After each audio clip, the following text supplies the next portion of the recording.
Zaldoko aztarnategi arkeologikoan gaude, Auritz eta Auritzberri herrien artean kokatuta dagoena, Nafarroako Pirineoetako inguruan, eta hiri erromatar bat industen ari gera.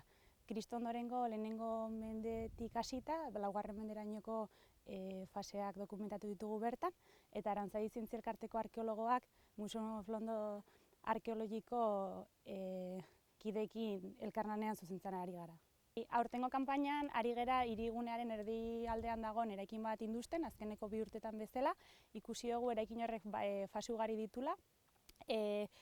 Baita ere ikusi dugu hedaduraz oso handia dela, hau da estantzia edo gela pila bat dituela, orduan pixkanaka ari gera urtero gela edo estantzia desberdinak irikitzen, jakiteko bai noiz sortu zen eraikin hori, zertarako erabilia izan zen eta zeintzuk diren haren abandonu faseak. Azken urte hauetako ikerketekin gure hipotesi nagusia izango da eraikin honek gutxienez faseren batean bainu edo termengune bezala funtzionatuko zuela. Aurkikuntza adierazgarrienen artean alde batetik izango ziren aurkitu ditugula 3 Acus crinalis, hauek izango dira hezurrean landutako orratz moduko batzuk, eta orratz hauek erabiliko zituzten batez ere emakumezkoek ilea bilduta mantentzeko. Eta bestetik, aipagarria da baita ere, hareharri batean grabatu aurkitu dugun irudi bat, antropomorfo batena, eta azpian 3 izki irakurri daitezkeenak edo.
Nos encontramos en el yacimiento arqueológico de Zaldúa, ubicado en el Pirineo navarro, entre las localidades de Burguete y Espinal, y estamos excavando una ciudad romana. Esta ciudad romana la hemos datado entre el siglo I después de Cristo y IV, y estamos dirigiendo este proyecto, la Sociedad de Ciencias Aranzadi, junto con la colaboración del Museum of London Archaeology. Esta campaña de 2019 seguimos excavando el edificio que se encuentra en el centro de la ciudad, al igual que los 2 años anteriores, y poco a poco cada campaña vamos abriendo otras estancias o otras habitaciones nuevas, ya que este edificio tendría una gran envergadura.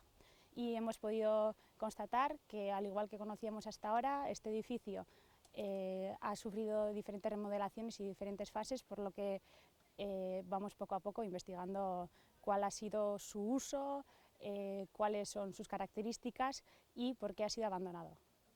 Además, las evidencias que hemos encontrado estos últimos años pues, nos hacen constatar que al menos en algún momento este edificio se utilizaría como complejo termal. Entre los descubrimientos más importantes que hemos hecho esta campaña se encontrarían 3 piezas de acus crinalis, que son unas agujas talladas en hueso que utilizarían sobre todo las mujeres para recogerse el pelo o recogerse los tocados que se hacían.